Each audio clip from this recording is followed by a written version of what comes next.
Good morning, everyone, and welcome to the Leaders Summit 2021 at the Asia TV Forum. I'm very glad today to have with me Hervé Michel, the Vice President of Unifrance, to speak about challenges and opportunities going to 2022.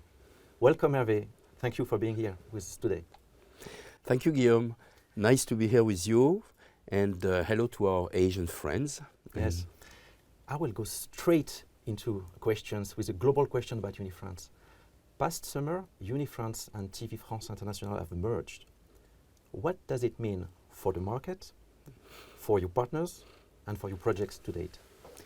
It's true that we went through recently major changes. You know, you had Unifrance, created in 1949, and supporting French exporters and the cinema industry worldwide, and you had TV France International, the younger sister, created 27 years ago, supporting French audiovisual export. And we thought that it was time to join forces, to merge. That's what we did last June 23rd.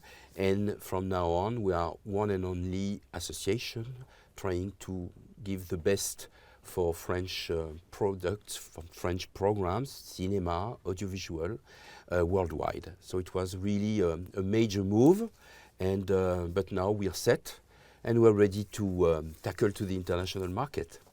Good. Recently, Hervé, you mentioned that this newly created Unifrance, this new group, will allow you to allocate more resources to develop your presence and your productions. If we focus especially on co-production across Asia, what does it mean? What this merge will change? Well, it's true that, as you may know, TV France and Unifrance used to be supported by public authorities, by the state, and it's still the case. It will be even a bigger support, a major support, since the state has granted us with an additional 3 million euros to try to support furthermore all the exportation and the promotion of cinema and television industry. How does that translate to Asia? Good question. I can give you an immediate answer. For example, we used to have an office in Tokyo, which we closed a few years ago, and we are going to reopen it thanks to the new means that we are given. We still have, of course, the Beijing office with a person, Isabelle Glachon, taking care of the Chinese, Taiwan and Hong Kong operation for us. But thanks to this new dimension, we are going to get more means to develop our business in Asia and elsewhere as well. Hervé, you spoke about your will and vision about expanding Unifrance internationally. Let's focus on Southeast Asia for a moment. Southeast Asia, they prefer progressively co-production. They prefer co-production, various level of co-production, rather than straight acquisition of finished products. How Unifrance will proceed in this region in 2022? That's true. What you say, it's true. We know that most of Asia, and especially Southeast Asia, would prefer a long-term partnership like co-production and creative investment that co-production can bring. But you cannot just withdraw the sales, because, you know, I went through the figures, and through our members we get a very precise picture of what's happening on the market. And our sales in Asia in 2020, the last figure that we have grown by 12, nearly 13%. And in Southeast Asia, the progression is even more, because it's 38, nearly 39% increase in 2020 compared to the year before.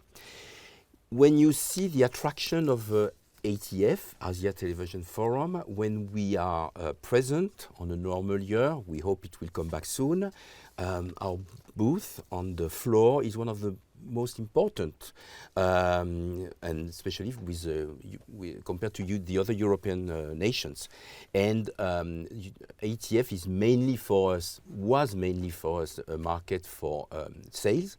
And I think it's for Unifrance number 3 market in the year in terms of attendance of French companies. We have regularly between 25 and 35 different French companies that are exhibiting on ATF. So sales are still very important. Now you're right. Southeast Asia has a lot of course, incredible assets, including the rise in demographic power, the expansion of audiovisual and especially streamers addressing to these territories. So we want to increase our presence, and it will go through co-production and more partnerships that we used to what we used to do in the past.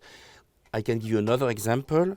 We have organized this year 2 showcases with China, one in Feb and one in October, one focusing on fiction, the other one on animation.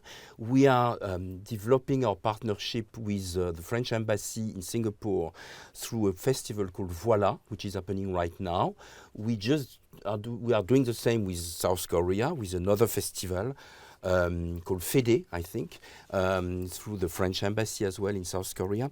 So these are some of the new challenges that we are facing and that we want to continue and to increase with our friends in Asia and especially in Southeast Asia in the future. Okay. Good. Let's go back to Asia in general. There the industry landscape is evolving at an incredible pace. What are the sort of new partnerships that Unifrance will be looking for, and how will it change from one region to another?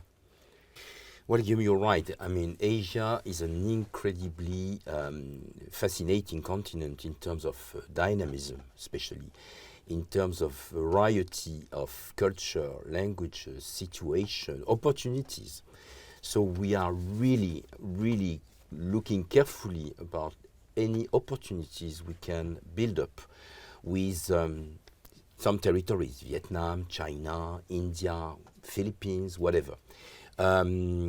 We already have some partnership going on, and we are proud of having been able to build up some nice partnership with South China for animation. You know that animation is one of the strengths of French production worldwide, and we are really, the French producers of animation are really working hands in hand since years with India, Southeast Asia, Vietnam, which is in Southeast Asia, and some other territories. So we'll continue that. We will continue that with the support of our cultural attaché in the French embassies. I mentioned the Japan and Southeast and Japan and South Korea, where we have, and China, sorry, where we have already some offices, Unifrance offices. We will continue as well with the French cultural attaché in various territories in order to try to see what we can build up in the future. But definitely, we cannot be out of this Asia continent, which is so important for the worldwide business. Fully agree. Can we talk about your challenges now, the challenges of Unifrance? I'm curious to know about what are the challenges you are facing in your efforts to mix and aggregate creativity, to promote talents, and more globally to increase your general turnover?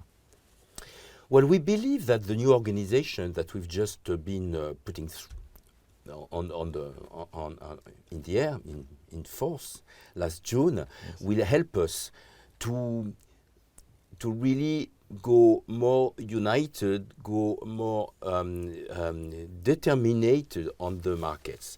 In terms of talents, as you mentioned it, it's true that Unifrance has the know-how, savoir-faire, since years of promoting the cinema talents all over the world, during all over the festivals especially.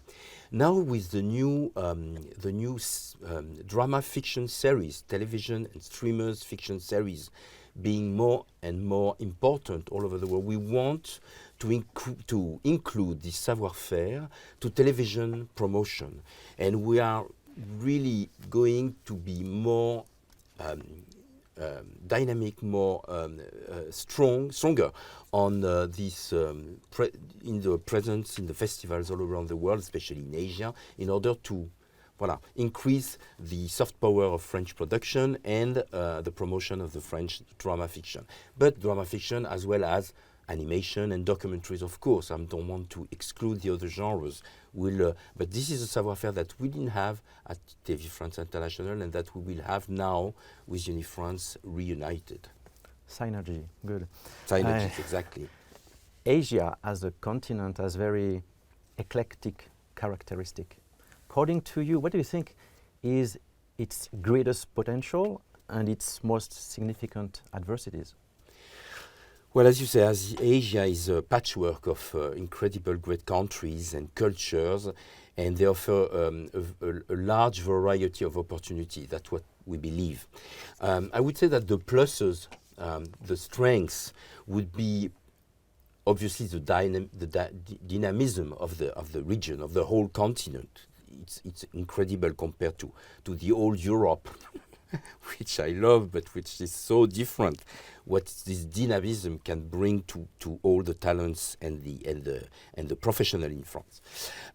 What we think are the pluses as well is the fast development and the adaptation to all situations, the curiosity as well of the people, of the different people around the region.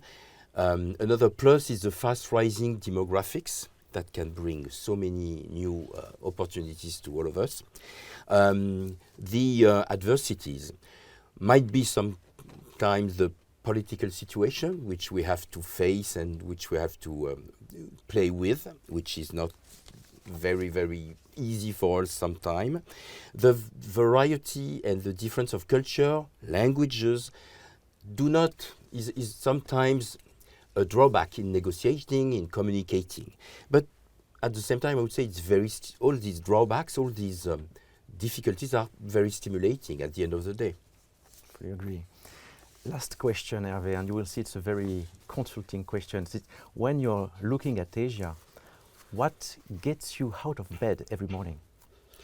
Well, I can have a precise answer to this question because, when I was in charge of international sales at France Television, the public broadcaster in France, I personally took up, that was early 90s, I took up personally the Asian continent. At the time, everything was so different as it is today.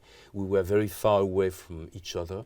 There was a much heavier communication problem, and I thought that was such a stimulating challenge, such an incredible, such incredible fun in some ways, to try to overcome all these subjects, all these problems. That I loved it, and I still am fascinated and incredibly eager to go back as soon as the pandemics will end, to go back to Asia, to the various territories, in order to start it again, because it's at the end of the day, it's an incredible adventure. I join you in the motivation and fun to work with Asia. Thank you very much, Hervé, for this. Thank you for being with us. Thank you for this meaningful session. And thank you to all of you who have stayed with us, who have followed this discussion. I hope you enjoy these meaningful insights with Unifrance. And please do stay online. There are more sessions to come on ATF Online Plus, just coming next.